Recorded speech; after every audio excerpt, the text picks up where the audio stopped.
Para os amigos da internet, bem-vindos. Para vocês já foi dado um aperto de mão e um bem-vindos.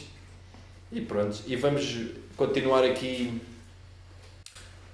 de onde deixámos. Da outra vez passámos 15 características, mas eu estive a estudar mais um pouco e este poder tem muitas características. E no fundo são profecias que foram feitas que mostram que este poder realmente não poderia ser outro poder qualquer que não fosse a Igreja Romana Católica, porque é muito difícil conseguir preencher todas estas características tão bem como a Igreja Católica o faz.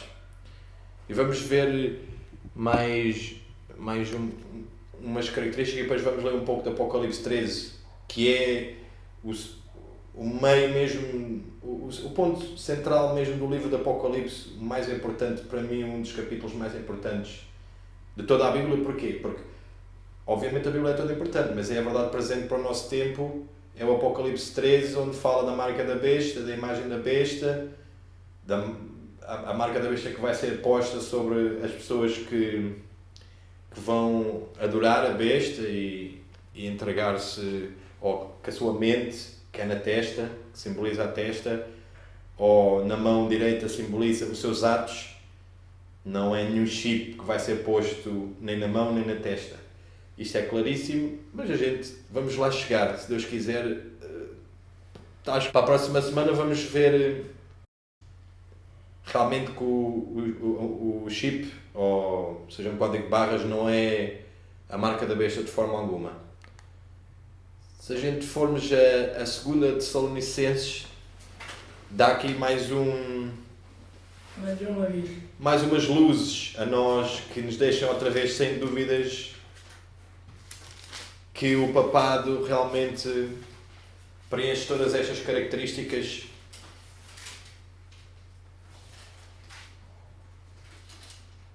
Se alguém quiser começar a ler o capítulo 2, do versículo 1, vamos até ao 8, mas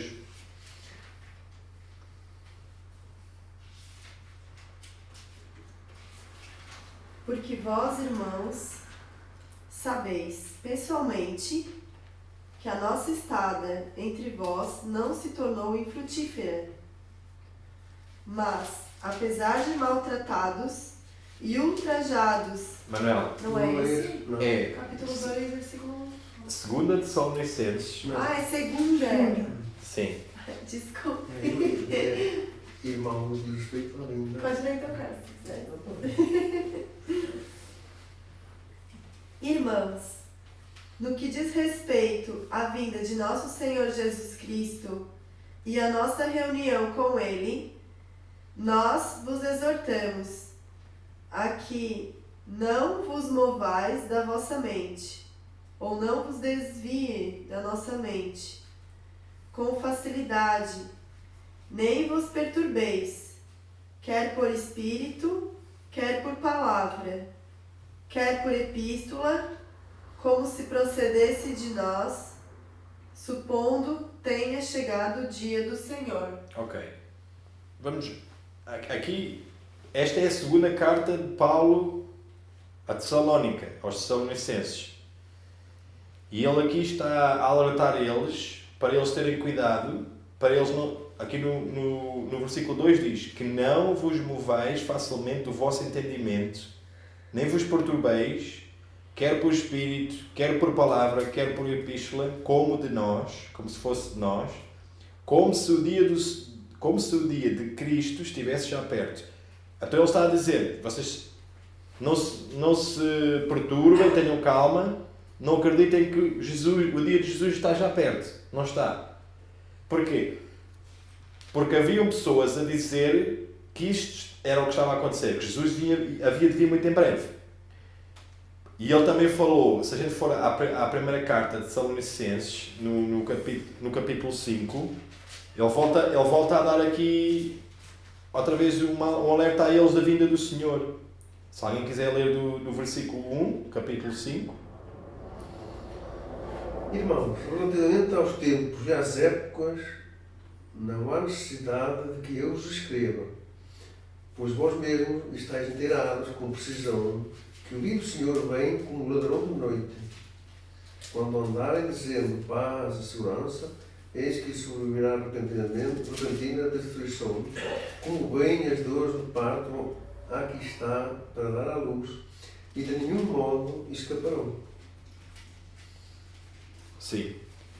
Então ele está aqui a alertar eles acerca dos tempos e das estações. Ele diz: mas irmãos, acerca dos tempos e das estações, não necessiteis que vos escreva. Ele está a dizer: vocês sabem bem que este poder, ou este...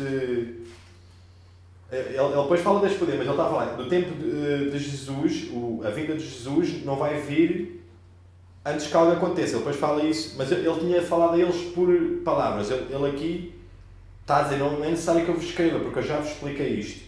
E depois ele sai ao pé deles, envia-lhes esta carta e depois envia a segunda carta.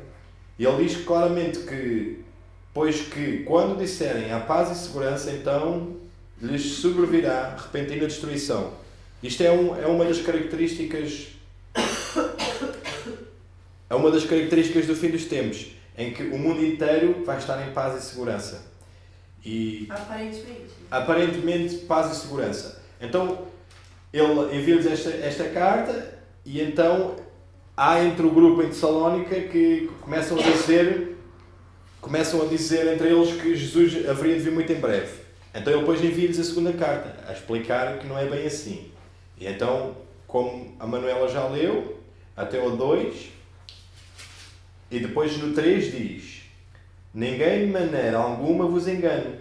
Acerca da vinda, ele está a dizer: não vos enganem, porque Jesus vai vir muito em breve, porque isto não vai acontecer. Depois diz: porque não será assim, sem que antes venha a apostasia e se manifeste o homem do pecado, o filho da perdição.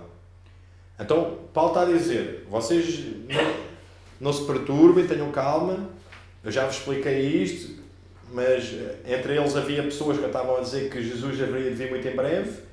E ele está a dizer: ouçam, isso não vai acontecer antes que venha uma apostasia. A palavra apostasia no grego é representada como um barco que está aportado num porto, e se tirar a corda ou o que está a prender no porto, e ele afasta-se do porto. É como algo que se afasta. Então nós podemos dizer uma apostasia entre o povo de... Então foi o povo de Deus que acabaria por apostatar, afastar-se do porto seguro, que é Jesus, a palavra, e acabava por se afastar. E ele diz: e que se manifeste o homem do pecado, o filho da perdição. Agora, este homem do pecado, filho da perdição, é uma vez utilizada, à parte desta, então é só utilizada 2 vezes na Bíblia este nome, filho da perdição. E se nós formos a João 17:12, a gente vê quem é que foi chamado do mesmo nome. Se formos a João, capítulo 17, versículo 12.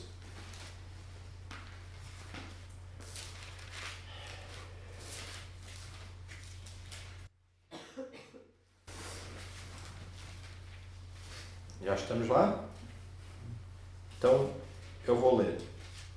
Diz: estando eu com eles no mundo, guardava-os em teu nome. Isto é Jesus que está a falar acerca dos discípulos.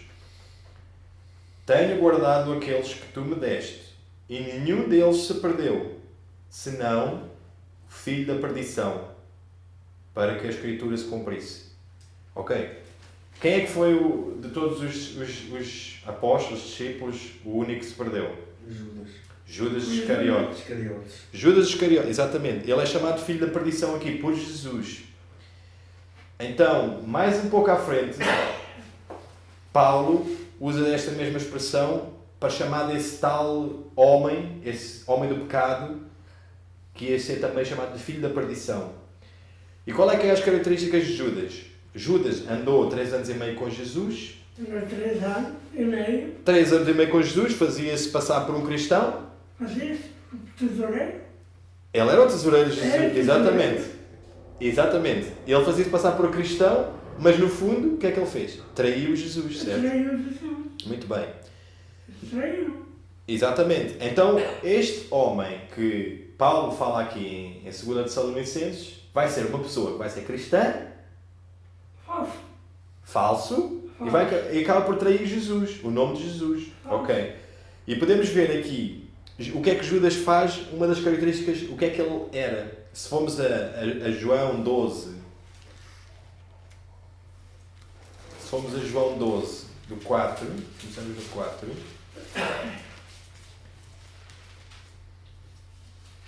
Podemos começar do 2. Se alguém começar a ler. Judas. Deram-lhe, pois, ali uma ceia. Marta, é isso? Sim. Marta servia, sendo Lázaro um dos que estavam com ele à mesa.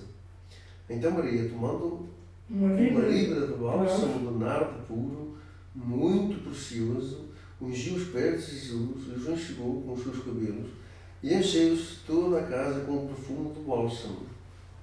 Mas Judas Iscariotes, um dos seus discípulos, Vende aquilo. o que estava para trair, disse: por que não se vendeu este perfume por 300 denários e não se deu aos pobres? Ok. Vocês estão aqui a ver. Ele tinha o saco de dinheiro. Pois, Ele era o tesoureiro. pois, mas o amor dele era o dinheiro. Era. O amor dele era o dinheiro. Ai, mas que alminha caridosa, né? Olha, Quanta caridade. Metia a mão na saca. sim, logo no verso a seguir, se a gente ler, diz assim: ora, ele disse isto não pelo cuidado que tivesse dos pobres, mas porque era ladrão e tinha a bolsa e tirava o que ali se lançava. Então, ele andava com a bolsinha, eles recebiam os dízimos, recebiam as ofertas das pessoas E roubava. e ele tirava. Os impostos. Exato. Aqui Caixa 2 ali. Aqui a questão é que há várias características que a gente pode ter em relação a este homem do pecado que é falado em Tessalonicenses, é que ele é cristão, falso, é um mentiroso, e que ele cuida muito dos pobrezinhos. Porque ele tinha um chato azul. Já casou. E ele gosta muito dos pobres.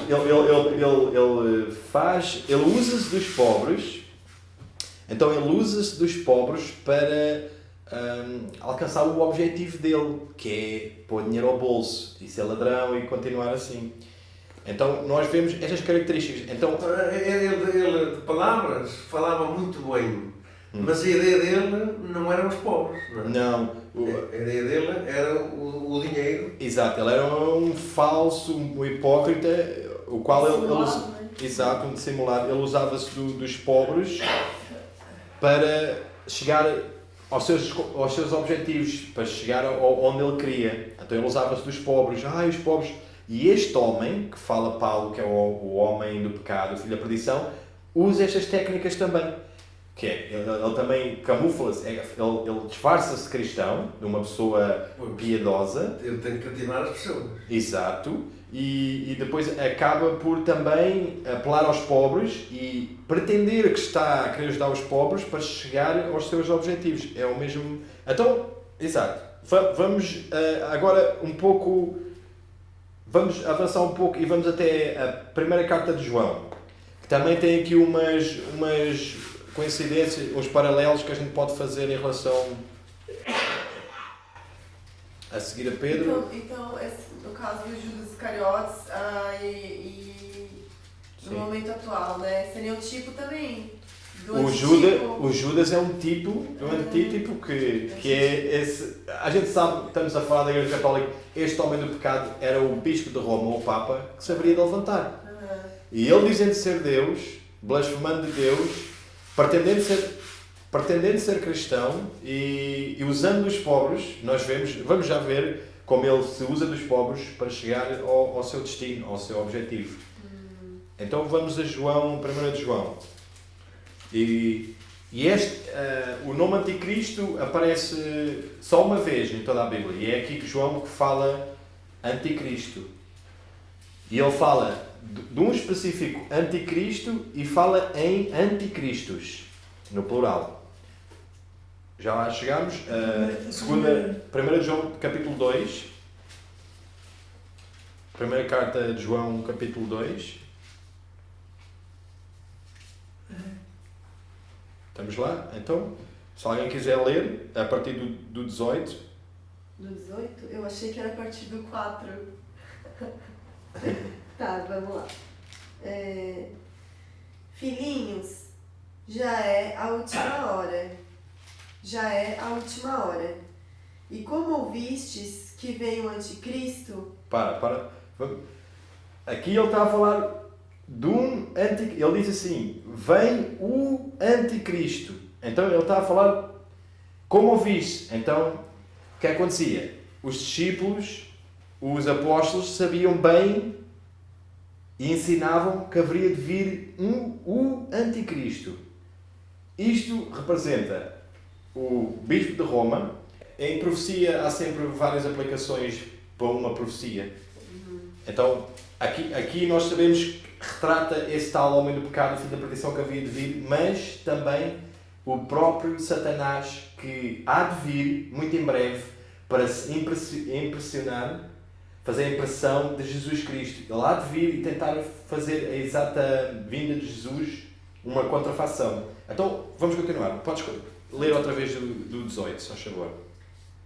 Do começar? Sim, podes.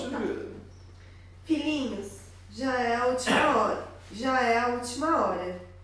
E como ouvistes que vem o anticristo, também agora muitos anticristos têm surgido, pelo que conhecemos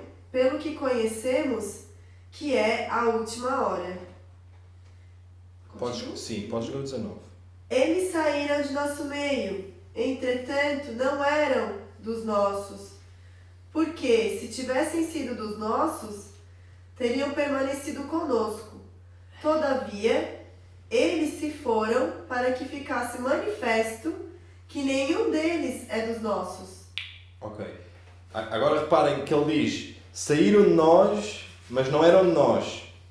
Isto outra vez retrata aqui a apostasia, que Paulo diz que haveria de vir primeiro. Então, eles saíram do porto seguro, que eram os apóstolos, a fé apostólica, a palavra de Deus, e afastaram-se daquelas doutrinas, daquela fé apostólica que era primitiva. E isto é o que ele está aqui a dizer. Eles saíram de nós, mas não eram de nós, porque se fossem de nós, ficariam connosco. Mas isto é para que se manifeste que não são todos de nós. Então, isto aqui é mesmo o que o Paulo está a falar em Tessalonicenses, é o que João está aqui a dizer. Que haveria de haver uma saída do que era verdadeiro e bíblico. E nós, por exemplo, nós sabemos que Constantino, depois de 300 anos de perseguição do Império Romano aos cristãos primitivos, à fé apostólica, que propagou-se por todo o mundo como um vírus, muito rapidamente, e Constantino, muito sabiamente, ele em vez de fazer o que todos os imperadores tinham feito antes dele, que era perseguir, matar, torturar, tentar exterminá-los todos da face da terra, não. Ele converteu-se ao cristianismo. E isto aconteceu em 28 de outubro de 312. Ao acontecer isto, o Constantino tornou a fé cristã a religião do Estado, e os cristãos que estavam nas catacumbas, que são buracos por baixo da terra, onde eles tinham muitos quilómetros de buracos, eles viviam debaixo da terra porque tinham medo do Império Romano, então eles faziam buracos e escondiam-se debaixo da terra. E então eles começaram a sair das catacumbas, e porque eles já não eram perseguidos, porque a fé cristã, a religião cristã tinha-se tornado a religião do Estado, e então eles começaram a ter benefícios, começaram a ter posições, já não eram perseguidos, então o pecado e a tentação começou a entrar, e muitos deles foram corrompidos e afastaram-se.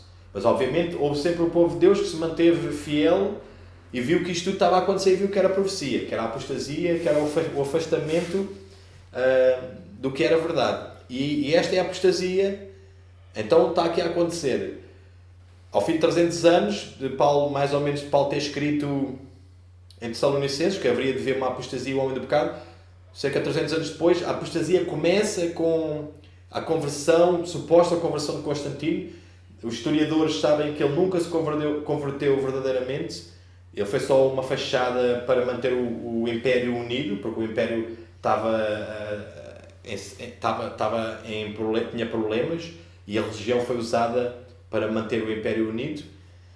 Depois disto, há cerca de 200 anos, é que veio o tal homem do pecado. Foi quando a Igreja Católica foi dada pelo imperador, agora não lembro o nome, mas ele considerou o bispo de Roma como o cabeça de todos os bispos e foi chamado Papa, e então ele aí veio o tal homem do pecado e o filho da perdição.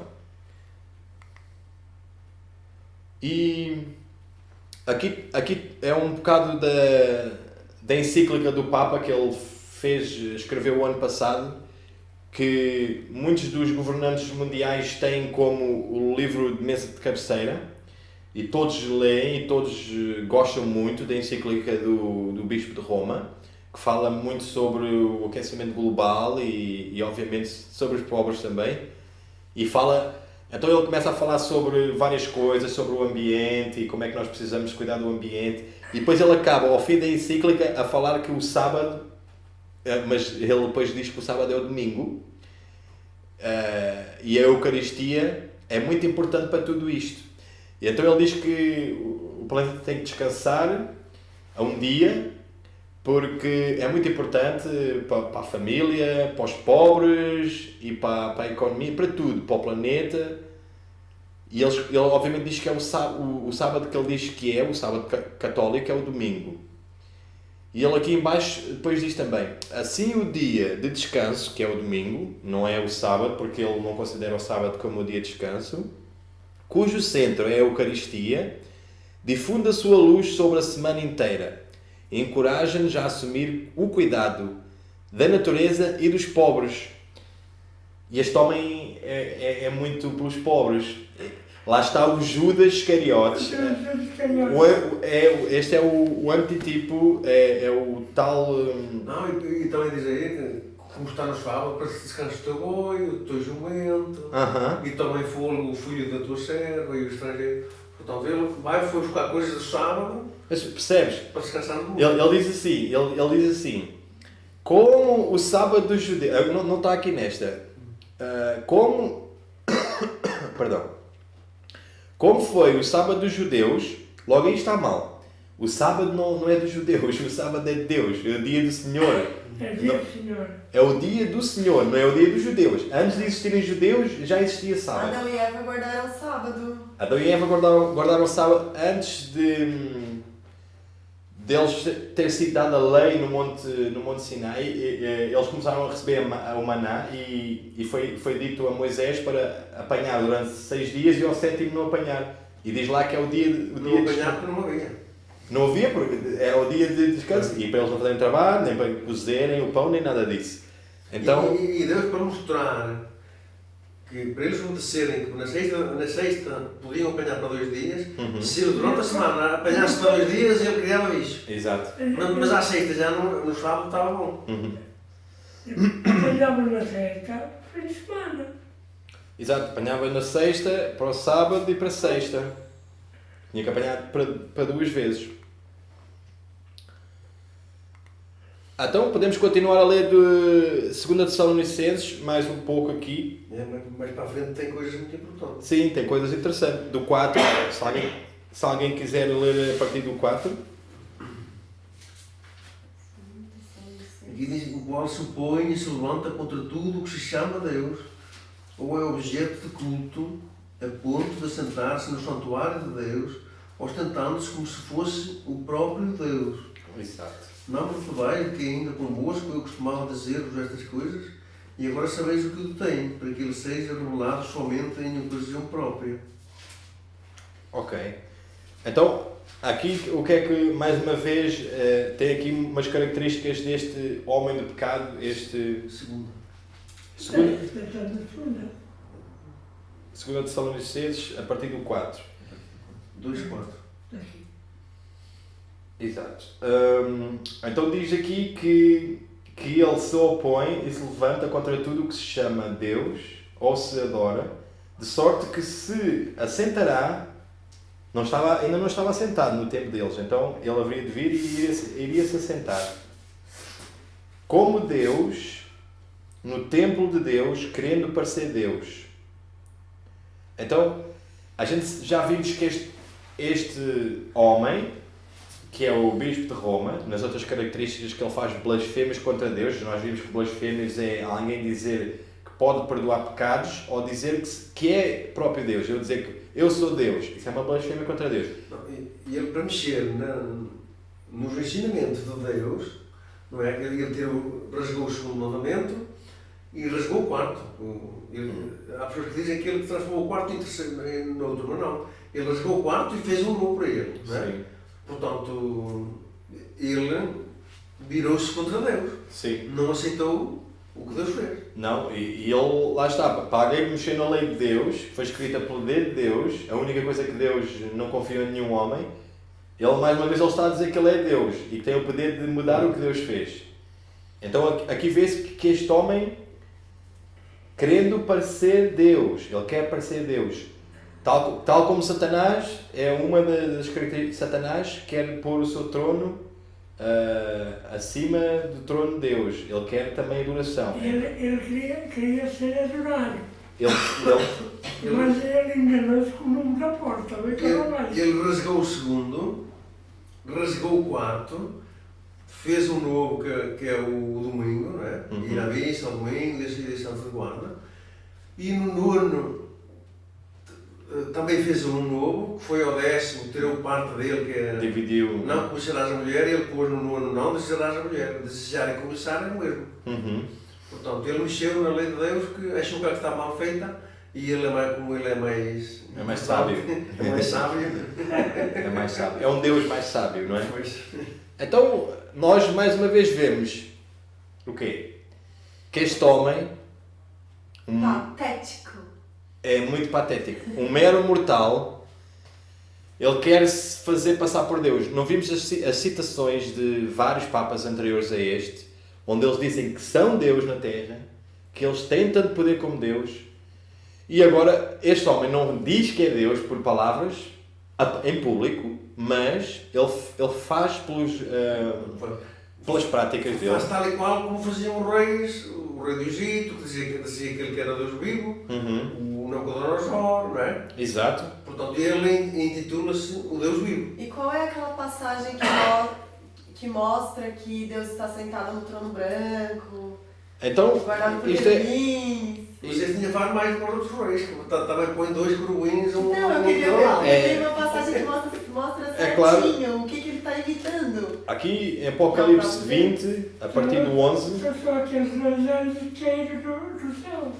Está ali o Deus no meio, aqui 2 querubins. Exato. Esse querubim Porque isto é o que acontece no céu. Ele está a imitar o que a Bíblia está a diz. imitar. Exato. A Bíblia diz que Deus Está a imitar. A Bíblia diz que ele senta-se num trono branco e tem querubins à volta dele. A Bíblia diz isso. Onde que está? Mostra. Tem em Apocalipse 20, a partir do 11. Deixa eu ler. É muito interessante quando a gente fica olhando para a imagem e lê isso. Sim, uma imagem vale mais do que 1000 palavras. Nossa! Vi um grande trono branco e aquele que nele se assenta, de cuja presença fugiram a terra e o céu, e não se achou lugar para eles. Vi também os mortos, os grandes e os pequenos. Agora vai. Não, mas cadê? Onde que está? Aqui está a dizer que Deus senta-se num trono branco, certo? Sim. Ok, pronto. Já. Ele está ali sentado num trono branco, certo? Agora queres ver os querubins? Nós, para ver os querubins, temos que ir a Êxodo 25, porque o que é que acontecia na arca? Na arca não estava 2 querubins em cada lado da arca. E se nós formos às visões de Ezequiel e de Isaías, nós vemos que Deus está rodeado de querubins. Ele está rodeado de querubins.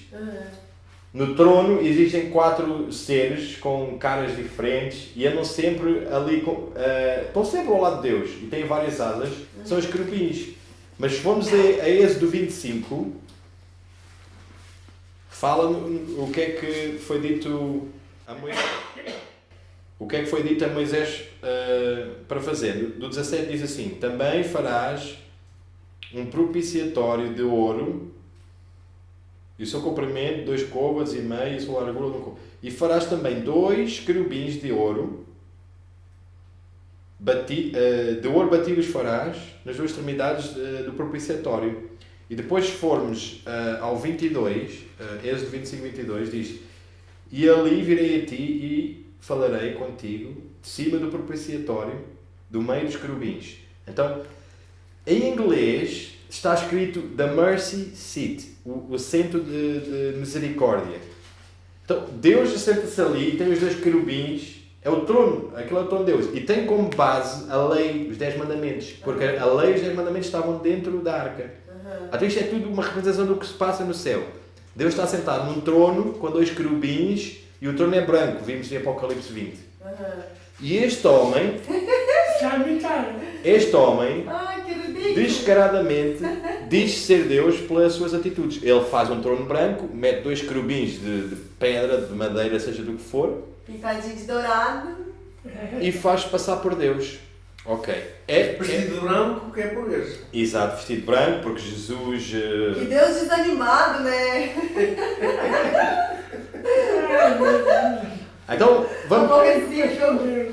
vamos resumir até agora o que já, assim por alto. O que é que já fizemos? Então, vimos em Daniel 2, vimos aquela estátua. Isto é para a gente chegar a Apocalipse 13.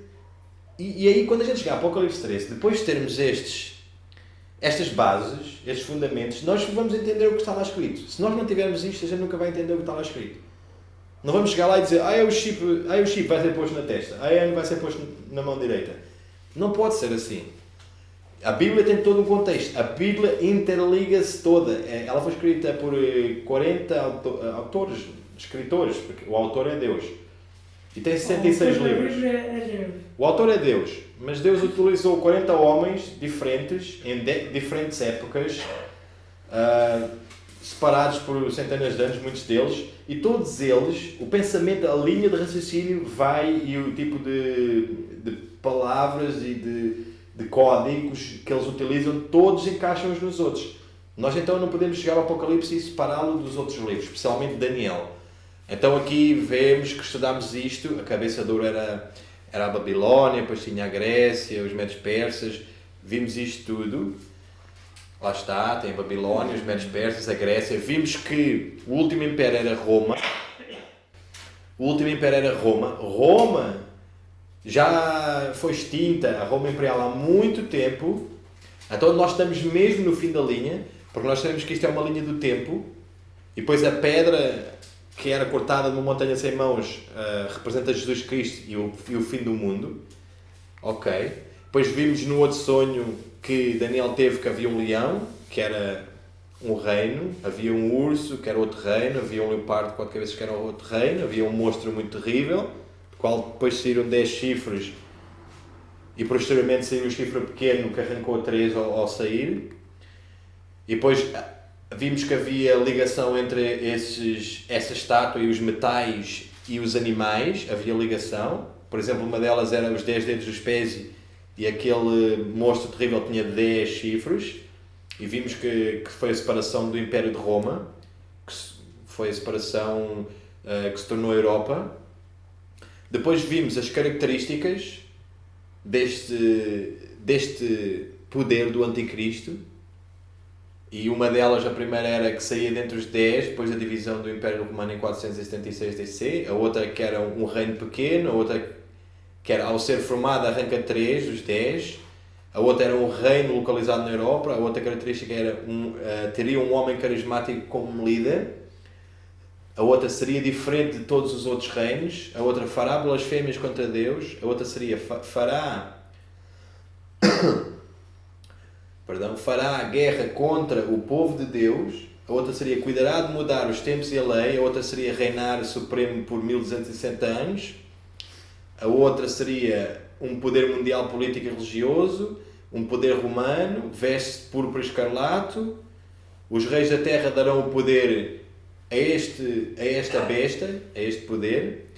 E a última seria que era a mãe de todas as meretrizes. Então nós vimos que são 15 características que para um poder vir e poder encaixar tão bem como a Igreja Católica encaixa, é impossível. Porque Deus não nos deixaria com confusão, com Babilónia, que é o que quer dizer a palavra. Babilónia quer dizer confusão. Deus deixa muito claro, é muito claro na Bíblia que o poder romano católico é o poder que haveria de vir e seria um poder realmente que iria perseguir os santos e fazer tudo o que estava profetizado. Existem 7 nomes na palavra acerca deste poder. Nós vimos que havia o chifre pequeno, encontra-se em Daniel 7, 8 e em Daniel 8, 9 e também acho que sim, mais em outros, no capítulo 7 também existe em outros versículos. Também é chamado de besta ou de animal. Animal ou besta quer dizer o mesmo, uma besta do campo é um animal. Isso encontra-se em Daniel 7, por exemplo, tem outros versículos que aparecem, mas pus só 2. Daniel 7, 19 aparece também.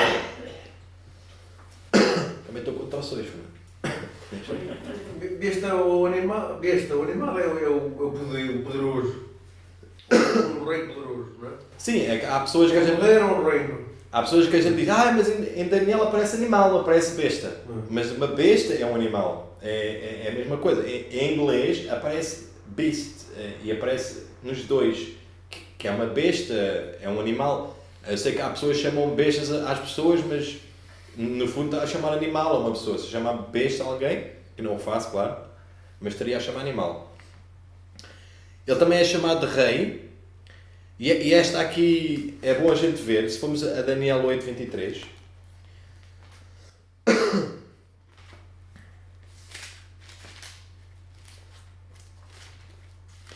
Vamos até Daniel 8, 23.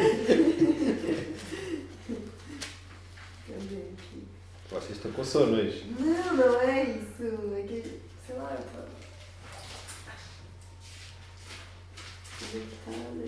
Daniel 8, a partir do 23. E aqui ele está a falar, o capítulo 8 é muito importante, Daniel, e ele começa a falar do carneiro e do bode, que são os reinos da Média Pérsia. Depois ele explica bem que são realmente no 20 que é a Média Pérsia, e depois explica que o grande chifre é a Grécia, mas depois explica o que é que virá a seguir da Grécia, que era o reino de bronze, que era as conchas e o ventre. Ele explica que sucederá este poder. Daniel 8:23. Daniel 8:23. E depois ele está a falar da Grécia, que depois de Alexandre o Grande ter morrido, houve uma separação no reino em 4, isso é no 22, dividiu-se em 4, e depois diz, no 23, mas no fim do seu reinado, do reinado deste poder, que era a Grécia, quando acabarem os prevaricadores, se levantará um rei feroz, semblante, e será entendido em adivinhações, e fortalecerá o seu poder, mas não pela sua própria força, e destruirá maravilhosamente, e prosperará, e fará o que lhe aprouver, e destruirá os poderosos e o povo santo.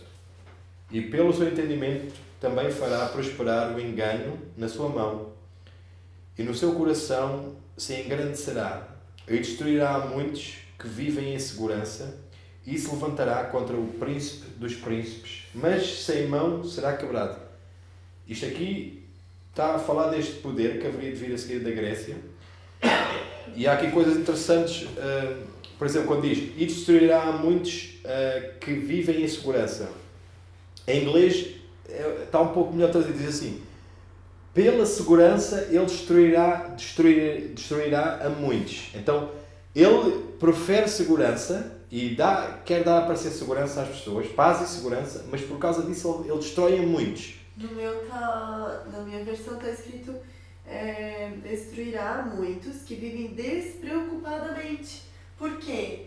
Porque estão acreditando nessa Estão historinha. acreditando. Da paz, vai vir paz, exatamente. Uma missinha, já estão juntos. Exato. Para toda a semana. Exato, não, os homossexuais. Já não sei se despreocupado.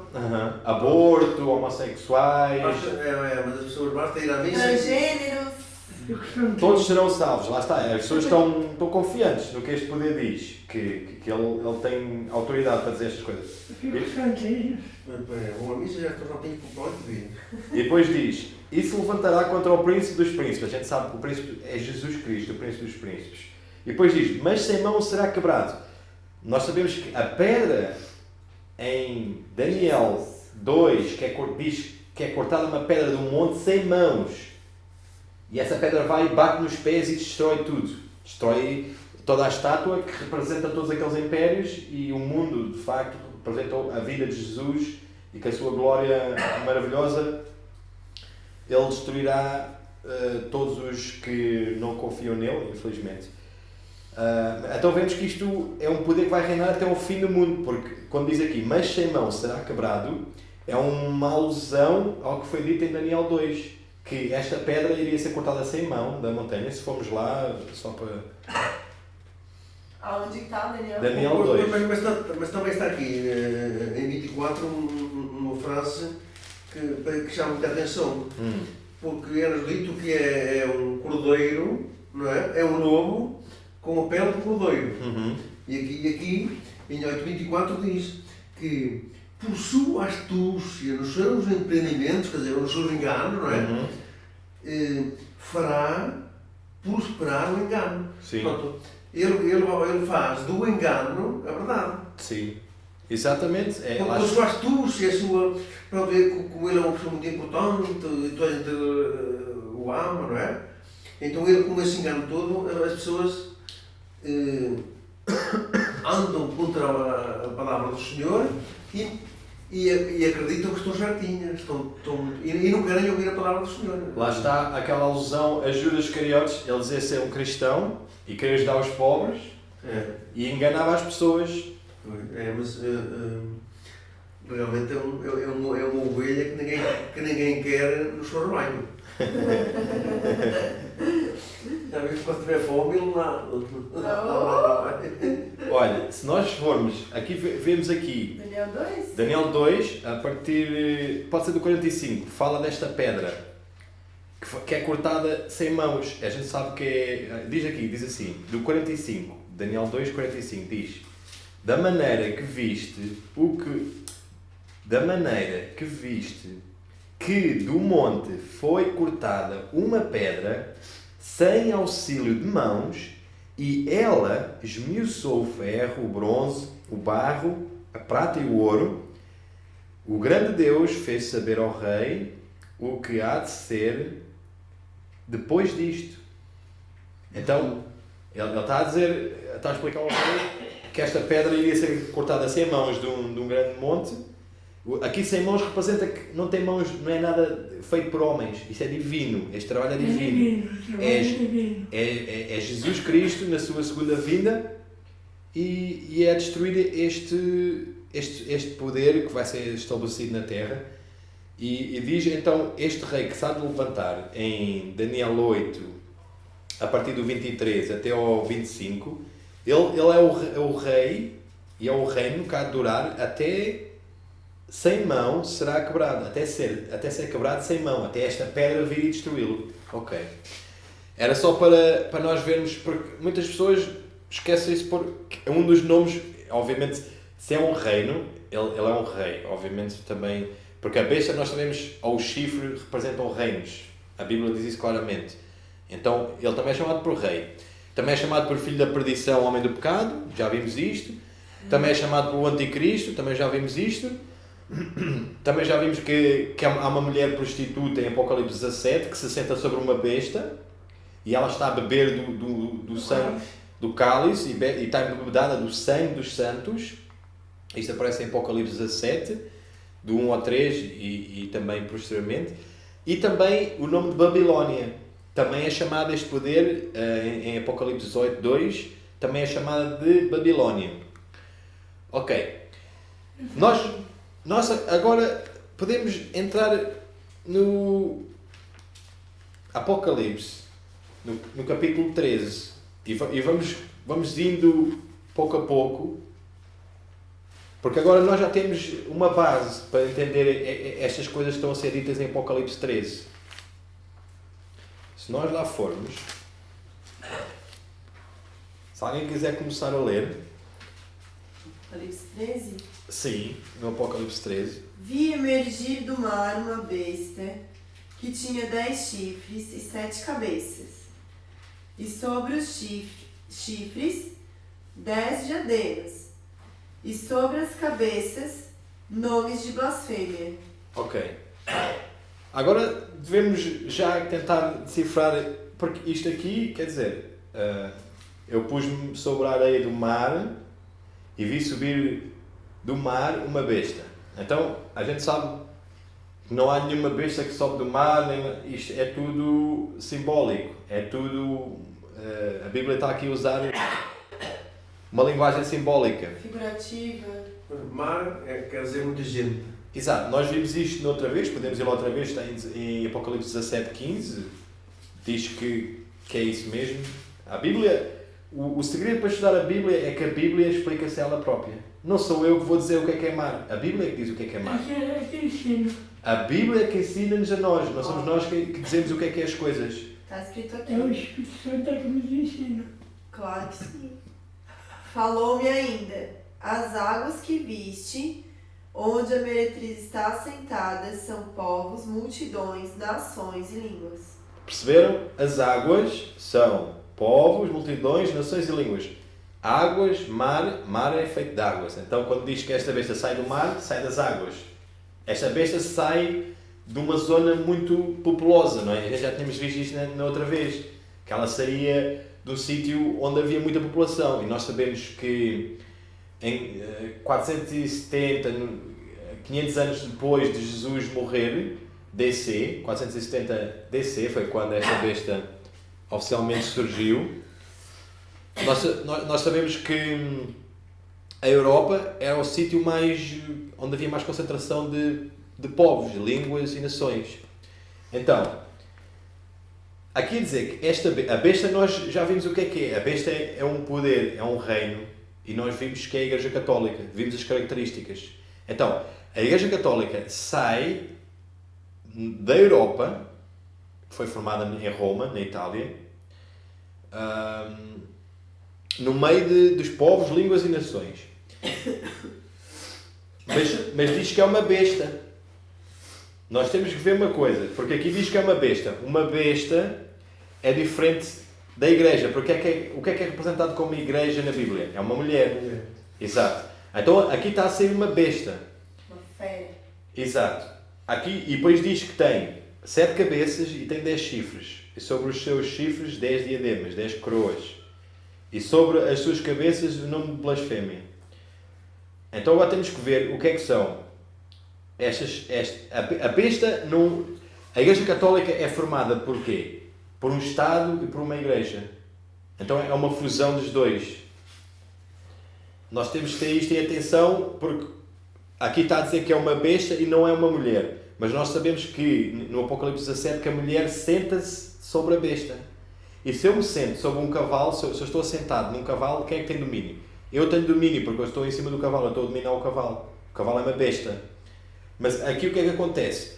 Esta besta que sai e tem 7 cabeças, as 7 cabeças, se a gente for ver os outros animais que tinham surgido antes, tinha um leão, tinha um urso, quantas cabeças já temos?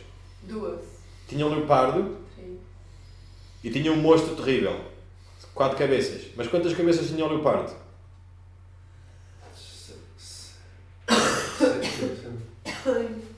O leopardo havia o leão, havia o urso, o leopardo tinha 4 cabeças. O leopardo tinha 4 cabeças, porque tinha sido dividido em 4 reinos. E depois vinha o monstro terrível, tinha uma cabeça. E são 7 cabeças, vamos a ver. Leão, urso, leopardo com 4, faz 6. Depois vem o último, faz 7. E isso simboliza o quê? que este poder que havia de vir, nós vamos ver já aqui que há uma fusão deste poder, vamos já ver isto claramente. Mas este poder é uma mistura de todos os outros poderes num só. Ele tinha um pouco de Babilónia, tinha um pouco dos Medos Persas, tinha um pouco dos gregos e tinha um pouco de Roma. Diz que esta besta tem 10 diademas, 10 chifres e tem 10 coroas. Então estes 10 poderes tinham um reinado, que é a divisão do Império Romano, dividiu-se em 10 partes. Depois no 2 diz: e a besta que vi era semelhante a um leopardo. Nós sabemos quem é que é o leopardo. É a Grécia. Então tinha algo de leopardo. Depois diz: e os seus pés eram como de um urso, e a sua boca como a de um leão. E o dragão, quem é que é o dragão? Satanás. Satanás. Exato, diz em Apocalipse 12:9, diz quem é que é o dragão. Diz: e foi precipitado o grande dragão, a antiga serpente, chamada o Diabo e Satanás, que engana todo o mundo. Ele foi precipitado na terra com os seus anjos, e os seus anjos foram lançados com ele. Então, aqui diz que este poder, que é semelhante a um leopardo, tem os pés como de um urso e uma boca de leão, e o dragão, que é Satanás, deu-lhe o seu poder e o seu trono e grande poderio. Nós podemos ver, por exemplo, que o leopardo, a Igreja Católica, como eu já disse, esta besta que sai da água é um bocado de todos estes animais. Nós estamos a ver, esta foto representa bem. Ele tem o corpo de leopardo, tem os pés de urso, e depois tem a boca de leão, e ela é uma mistura, é tipo um ser que não existe, não é? É uma mistura de todos estes animais. O que a Bíblia quer nos dizer é que este sistema, ele adquiriu um pouco de cada. Quando os Medos Persas conquistaram a Babilónia, eles simplesmente adquiriram coisas que vinham da Babilónia, como o louvor ao sol. Hoje em dia, por isso é que é chamada de Babilónia, a Igreja Católica, porque eles louvam ao sol. O louvor ao sol é a adoração central na Igreja Católica. Está mal a tosse. Mas as pessoas não sabem disso. Mas quando a gente observa bem, a gente vê que é a adoração ao sol. Então, o que a Bíblia está-nos a dizer é que há aqui uma fusão de todos estes poderes neste último poder que haveria de vir, que é a Igreja Católica. Por exemplo, em 1 Coríntios 1:21 diz-nos que o que é que os gregos são muito famosos. Porquê? É pela filosofia e pela sabedoria. Porque eles procuravam, se formos a 1 Coríntios, primeira carta de Coríntios, capítulo 1. Visto como na sabedoria de Deus, o mundo não o conheceu por sua própria sabedoria. Capítulo 1, versículo 22. 22? Uhum. Porque tanto os judeus pedem sinais, como os gregos buscam sabedoria. Exato. Estamos aqui a ver, os gregos eram um povo, a gente sabe que a filosofia presente em todo o mundo hoje é a filosofia grega. Aristóteles, Sócrates, Platão, e toda a filosofia é baseada na filosofia grega. E nós sabemos que este sistema católico, as suas próprias leis canónicas, a sua doutrina social, é toda baseada na filosofia grega. Então o que é que isto quer dizer? Este poder, o corpo é grego, a maior parte da sua estrutura é grega, a sua filosofia. Depois tem algo dos Medos Persas. Mas nós vamos ver aqui o que é que aqui dizem sobre... Diz, os estudiosos que questionam a existência de uma filosofia cristã propriamente dita, esses afirmam que não há originalidade do pensamento cristão e os seus conceitos e ideias são herdadas da filosofia grega. Sendo assim, a filosofia cristã seria resguardada do pensamento filósofo, que já estaria definitivamente elaborado pela filosofia grega. Então, aqui está a dizer que a filosofia cristã praticamente não existe, mas isto, a Bíblia não é uma filosofia, a Bíblia é a verdade. Só que os católicos fazem das verdades bíblicas uma filosofia. E eles misturaram a filosofia grega com a verdade. Nós sabemos, este homem é um homem muito famoso. Descartes. É o René Penso, logo existo. Descartes. Penso, logo existo, né? Exatamente. Ele diz, penso, logo existo. Mas eu se calhar trocaria para outra coisa. Deus existe, logo Penso. eu penso. Ele diz, eu penso, logo existe. Mas vês aqui é que diz aqui, influenciado por Platão, Pitágoras, Aristóteles. E nós sabemos, a base, este homem mudou a teologia católica grandemente. Este homem, aqui diz que a filosofia moderna de hoje em dia é toda baseada nele. Mas ele foi buscar aos gregos. Então, é só para dizer que realmente a Igreja Católica, a filosofia dela, quando nós vamos mesmo a fundo, nós vemos que é helenística, que é grega. E lá está, aqui a Bíblia diz-nos que é este leopardo. Que a besta que via era semelhante a um leopardo e tinha os pés de urso. E o que é o urso? O urso, os médios persas tinham umas leis muito... Quando eles punham a lei, não dava para revogar. Eram postas, eram muito fortes nas leis. E a Igreja Católica também se diz que uma lei, se eles apresentam uma lei, eles não podem revogar essa lei. Eles dizem que são, como é que se diz, não erram, infalíveis. Eles são infalíveis, o Papa é infalível. E não pode, quando uma lei é posta, uma lei canónica, ou seja, não pode voltar atrás. E nós vemos que era o que acontecia com os médios persas. Se formos a Daniel 6:8, vemos que os médios persas, quando eles fizeram o decreto para matar Daniel, mandá-lo à cova dos leões... Para adorar a imagem? Não, foi quando ele foi posto na cova dos leões, que aqueles arranjaram uma artimanha, os outros inimigos dele, para tentar apanhar ele. Daniel o quê? Daniel 6:8. Daniel 6:8. Então eles estão a tentar aqui apanhar Daniel com qualquer coisa. Então eles inventam uma lei que não se podia fazer petições a Deus nenhum durante 30 dias. E então eles vão ao rei e dizem ao rei, assina esta lei, passa este decreto. E depois diz aqui no 8. Agora, pois, ó rei, confirma a tua proibição e assina o edito para que não seja mudado, conforme a lei dos médios persas, que não se pode revogar. Então, mesmo quando ele fez essa lei, ele gostava muito de Daniel.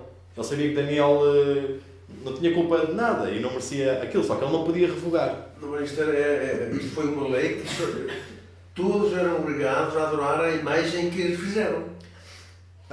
Aqui é mais à frente, Carlos. Aqui o que é que... O Daniel estava a orar. Aqui, Com a janela aberta. exato, foi assim, foi feita. Estes homens queriam mal a Daniel. Então eles disseram assim, não há maneira nenhuma de apanhar este homem é irrepreensível. Perdão. Ora, está no 5. Disseram, pois, nunca acharemos ocasião alguma para acusar a este Daniel, se não o procurarmos contra ele na lei do seu Deus. Exato, que eles sabiam que ele era muito devoto de Deus, ele ia a àquela hora, à mesma hora, ele ia adorar a Deus. Eles disseram, bem, a gente vamos aqui arranjar uma artimanha, e fizeram uma lei que proibisse as pessoas de fazerem petições durante 30 dias. E Daniel, obviamente, não atendeu a essa lei porque ia contra o que ele tinha sido ensinado. Pois, a petição era só ao rei. Era pedir, mesmo a deuses também, era a deuses e a um homem seria só ao rei, fazer algum tipo de petição. E então eles apanharam Daniel E Daniel foi para a cova dos leões porque ele quebrou a lei. E então Eles sabiam que o Daniel não desistia de Deus. ele sabia que ele não ia. Então eles odiavam ele, tinham inveja dele e fizeram esta artimanha. Depois eles é que acabaram por ser mortos. Eles foram atirados depois aos leões. O Daniel disse ao rei. Ok, Está então certo que o meu Deus vai me livrar da boca dos leões. é só para nos lembrarmos que este poder, a Igreja Romana Católica, também tem este tipo de leis, onde eles dizem que são infalíveis e fazem estas leis canónicas e depois eles não podem retroceder, eles não voltam atrás nestas leis de maneira nenhuma. E então, depois, isto é o urso, e a sua boca era como a boca de um leão. O leão é a Babilónia. Nós sabemos que a Babilónia, quando as cheias, o dilúvio surgiu, e depois do dilúvio saíram os filhos de Noé, e eles tiveram a criação, tiveram os seus filhos, e houve um neto, um homem chamado Nimrod, isso fala em Gênesis, e ele construiu uma torre e uma cidade, que era a Babilónia, a Torre de Babel, e ele começou uma apostasia muito grande contra Deus. E um novo tipo de religião, que já vinha desde Caim, de facto, porque Caim não queria adorar a Deus como Deus disse que era para adorar, sacrificando o cordeiro. Ele foi oferecer o que ele pretendia da sua plantação, mas ele sabia muito bem que era para sacrificar um cordeiro. Era a adoração que Deus pretendia, que simbolizava a morte de Jesus. E então, este tal homem que construiu esta torre e juntou esta falsa religião, Nimrod, e com a sua esposa Semiramis, ele foi assassinado pelo seu avô, porque ele apostatou-se tanto da fé verdadeira, ele estava a fazer uma aberração contra Deus, que ele foi separado em vários pecados e foi lançado, e esta mulher apanhou e tentou pô-lo junto, e faltava só uma parte que era o pênis, por isso é que faz a adoração, o obelisco que está no meio da Praça de Roma. Objetos fálicos. Exatamente, porque foi encontrado tudo de Nimrod, menos o... Mas isso... Desculpa. Isso é maçônico, não é? Isto é tudo simbólico e sim, os maçons também têm adoração a tudo o que é a sexualidade e a fertilidade na mulher, a meia-lua representa a fertilidade. Há tudo uma ligação em todas estas coisas. Mas, para concluir aqui a história de Nimrod e de Semiramis, o que aconteceu? Eles começaram a fazer adoração ao sol. Foi aí que começou a adoração ao sol, na Babilónia, depois do dilúvio. E ele, ao ser morto, ela disse que ele foi reencarnado no sol. E ela depois engravidou de outro homem qualquer. E nasceu um filho que é falado na Bíblia, que é o Tammuz. Muitas vezes já lemos que aqui as mulheres de Israel faziam bolos e choravam por Tammuz, porque Tammuz também depois acabou por morrer. Mas resumindo, foi criada ali uma trindade, que era Nimrod, que subiu, Semiramis e o filho. Era a trindade satânica, que é uma contrafação da trindade verdadeira, porque Satanás tenta sempre fazer a contrafação de tudo que Deus tem. Como fez o domingo fez do sábado, que é o dia de Deus, ele fez o domingo. Então, o que é que a gente quer concluir aqui? Que desde do leão, que é a Babilónia, que é a adoração ao sol. Eles tinham a mais refinada adoração ao sol de todo o mundo, porque tinha sido criada na Babilónia. E este poder aqui, em Apocalipse 13, o centro da adoração dele é a adoração ao sol. Isto é descarado. Isto chama-se o ostensório, que põe a hóstia. E vemos... Neste, por acaso, não. Mas todo o ostensório tem uma meia-lua aqui dentro. E depois tem a hóstia, que é redonda. Não sei porque é que é redonda, tão redondinha. Parece um sol, não parece? É porque é a mesma representação do sol. Então o padre levanta como se o sol estivesse a levantar muito devagarinho. Isso é adoração ao sol. Aqui vemos um sol descarado. Aqui é o símbolo dos jesuítas. Vemos um sol. Nós vemos quando os santos são pintados na... Sim, tem o sol sol atrás da cabeça. Na arte católica, eles têm sempre é o sol, é a alusão ao sol. Aqui vemos o tal ostensório, por acaso até tem. Se vemos aqui, tem aqui uma meia-lua. E depois é levada a hóstia, que é Jesus, nas palavras blasfémicas deles, que não é Jesus, não pode ser. Eles dizem que Jesus encarna num bocado de pão. E é posta ali. E no fundo vemos que isto é adoração a Baal, também. Baal, que é o Deus Sol, que é adoração aos astros da natureza, que é o panteísmo. Porque depois vemos que é uma meia-lua e um sol, e nós vemos que esta adoração já vem desde a Babilónia. Nós vemos isto cravado nos muros da Babilónia, uma meia-lua e depois o sol, uma bola que é o sol por cima. Aqui vemos esta estátua, esta cruz, e vemos o sol por trás, lá está a adoração ao sol. Há muitas. Isto, outra vez, os budistas e os hindus também têm adoração ao sol. São todos adoração ao sol, lá está, que vem desde a Babilónia. Foi a origem da adoração ao sol, em vários aspectos. Aqui eles têm a roda que simboliza o sol, que são 8 pontos, que isto é a adoração ao sol. E nós sabemos que isto é um templo hindu ou budista, um desses dois é. Mas acho que é hindu. E isto é a adoração ao sol. E onde é que está a maior roda do mundo de 8 pontos? É no centro da Praça do Vaticano. Vocês estão a ver que aqui é o Vaticano, a igreja, a Basílica de São Pedro, e depois aqui no meio, naquela volta gigante, aqui é uma foto de cima, vê-se a tal roda de 8 pontos. É incrível. E não só, aqui tem um obelisco que foi trazido do Egito inteiro. Porque é que uma religião cristã, chamada, assumida, tem símbolos pagãos no centro da sua adoração? É óbvio que não é cristã. Ok, agora, se a gente continuar aqui no 3, depois de vermos que este monstro é composto por várias... por aqueles impérios todos que se misturaram uns nos outros, nós vamos ver que depois diz assim, e no 13:3 diz: "E vi uma das suas cabeças como ferida de morte, e a sua chaga mortal foi curada, e toda a terra se maravilhou após a besta." Nós vimos que esta chaga mortal, nós agora estão a ver porque é que aquele estudo que a gente fez de antes é muito importante, porque nós vemos o que é que aconteceu durante os 1260 anos que este poder reinou, de 538 até 1798, fez 1260 anos. E nós já vimos que o general Louis Alexandre Berthier foi lançado pelo Napoleão, foi ordenado pelo Napoleão, eles andavam a tentar conquistar a Europa, para se unir toda, e ele foi a Roma e trouxe o Papa Pio VI de lá, decretou o Vaticano como uma república, e levou o Papa para uma prisão, e ele acabou por morrer na prisão em França. Então, isto é esta chaga que está aqui a falar no capítulo 3, no versículo 3, que diz que viu uma das suas cabeças como ferida de morte. Mas depois diz que a sua chaga mortal foi curada. E ao ser curada, toda a terra se maravilhou após a besta.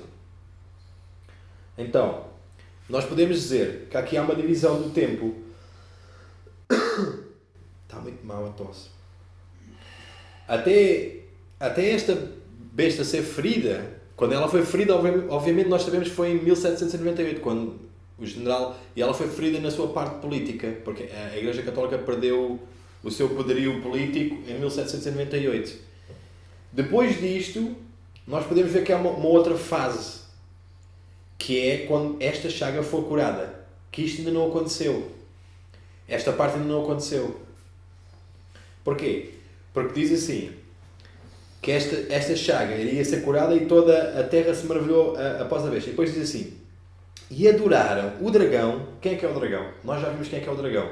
É Satanás. Satanás já foi oficialmente adorado por todo o mundo. Oficialmente, abertamente, ele nunca foi, mas ele há de ser. Ele há de ser, porque Se não, Hoje em dia já é. não, ele por trás das cortinas. Não, já tem pessoas já Sim, escancarando, claro, há pessoas. adolescentes, tem uma igreja para Satanás. Então, isso é descarado. Nós sabemos que Mas existe. é uma coisa muito atual mesmo. Sim, mas aqui diz que todo o mundo, né, se maravilhou após esta besta, toda a terra se maravilhou após esta besta. E diz, e adoraram o dragão que deu à besta o seu poder e adoraram a besta. Então, mais uma vez, nós vemos que aqui a questão é tudo uma questão de adoração. Mas Satanás não foi adorado.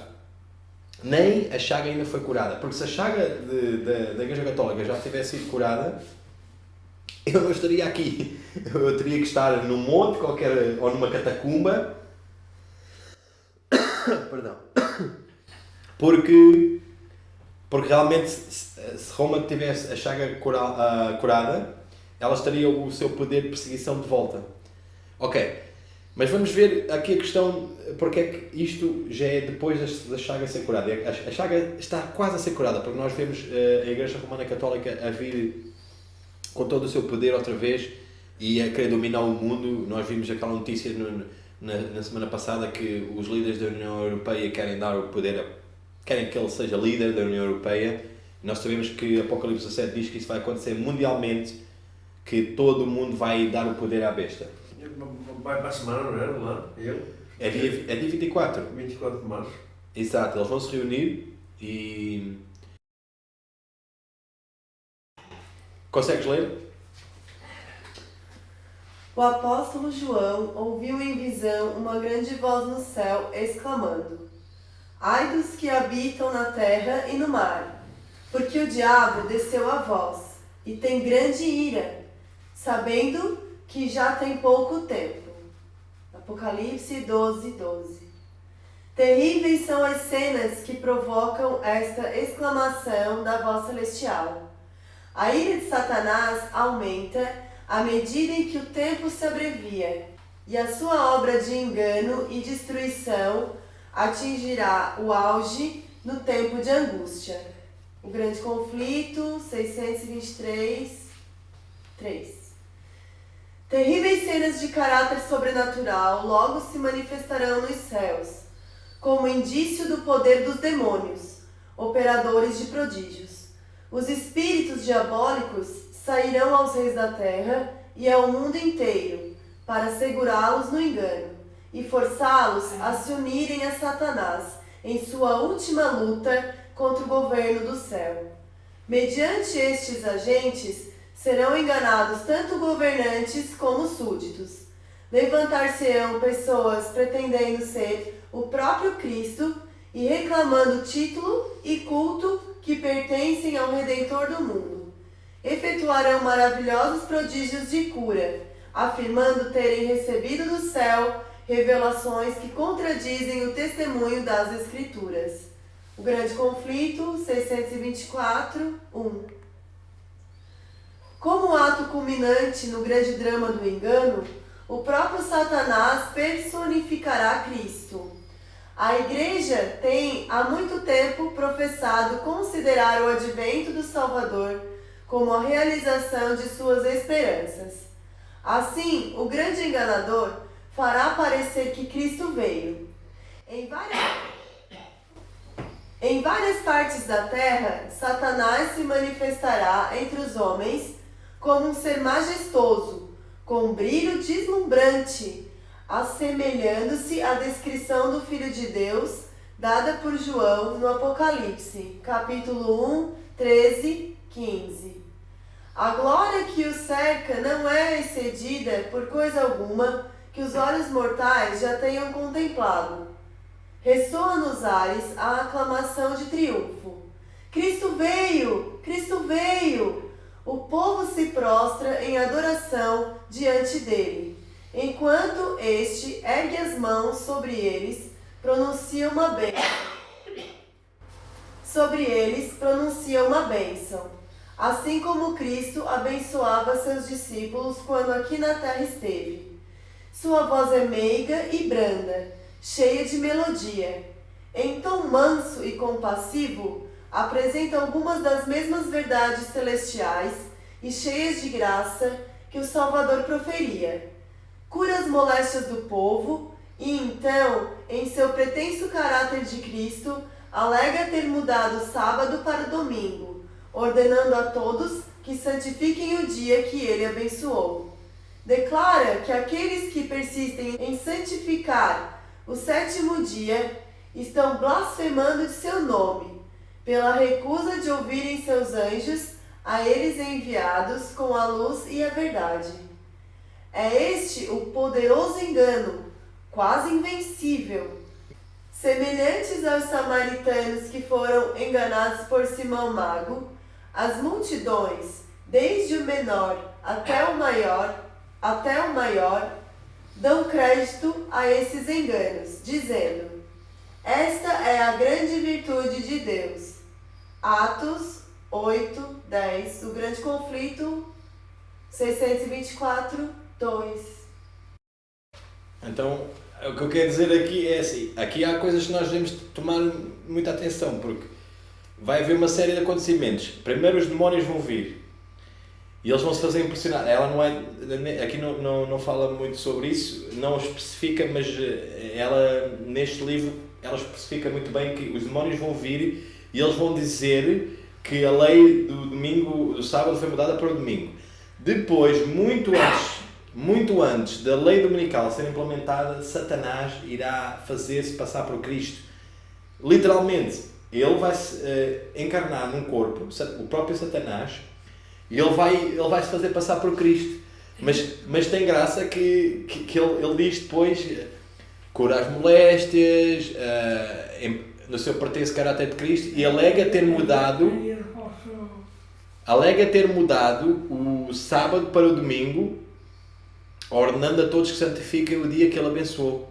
Então, e depois também diz, o engano, o poderoso engano é quase invencível. Nós só podemos vencer com as Escrituras. Agora, o que é que isto tem a ver aqui com esta parte? Por isso, quando dizem, adoram o dragão é Satanás. Se nós viermos aqui, diz em 12, 8, 9, diz, e foi precipitado o grande dragão, a antiga serpente, chamado Diabo, Satanás, que engana todo o mundo. Então, quando aqui Apocalipse 13, 4 diz, e adoram o dragão, que deu à besta o seu poder, eles adoram Satanás. E lá está, eles aqui prostram-se perante Satanás e fazem adoração a ele. Então, por isso é que há aqui uma divisão do tempo. Quando a chaga a besta levou uma ferida, foi até 1798. Depois, quando a chaga for curada, já é uma outra face do tempo. E então virá também Lúcifer, encarnado num homem, pretendendo ser Cristo. Como diz aqui, ele vai reluzir com um brilho deslumbrante, assemelhando-se à descrição do Filho de Deus, dada por João no Apocalipse. Isto é uma profecia feita pela irmã White, que nós vemos isto, por exemplo, em Mateus 24, diz lá claramente que há de vir anticristos, mas o anticristo, quando disserem, olha que ele está no deserto, olha que ele está na cama, não vais, ele está a fazer, mas... E depois nós também vimos que diz assim, vós sabeis que o anticristo há de vir. Como eu disse, era uma dupla profecia. Era do Papa e é de Satanás ele próprio. Ele fará impressionar a vinda de Cristo, que é o último ato, o grande drama, como ato culminante no grande drama do engano. É o último, é a última cartada que ele tem a dar. Ele pensa que ele dando esta cartada, pretendendo, mas ela depois diz que Deus não vai permitir que ele imite a vinda como Jesus sobre as nuvens. Ele tem poder para fazer isso. Ele podia fazer isso. Mas Deus não vai permitir, porque senão, obviamente, nós sabemos que aqui, quando a gente estuda a Bíblia, nós sabemos que Jesus não vai vir, não vai andar, ele vai andar por todo o mundo, a curar as pessoas, a falar. Mas Jesus fica nas nuvens e o Satanás é que vai descer. Exato. Então, nós passar por Jesus. Quem não tem conhecimento é que vai acreditar que... Muitos, ele vai ser... Aqui diz que ele brilha como Jesus. Imagina, ele vai... Satanás se manifestará entre os homens como um ser majestoso, com um brilho deslumbrante, assemelhando-se à descrição do Filho de Deus. E ele vai dar doenças às pessoas?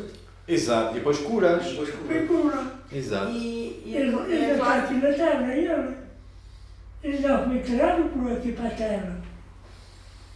Satanás já foi lançado à terra. sim, ele anda em derredor, procurando Ele quem anda possa como tragar. E os anjos? Os anjos, ele era um anjo de luz. Exatamente. Ok. Ele andava no louvor. Nós acho que já está na hora de irmos acabarmos por hoje.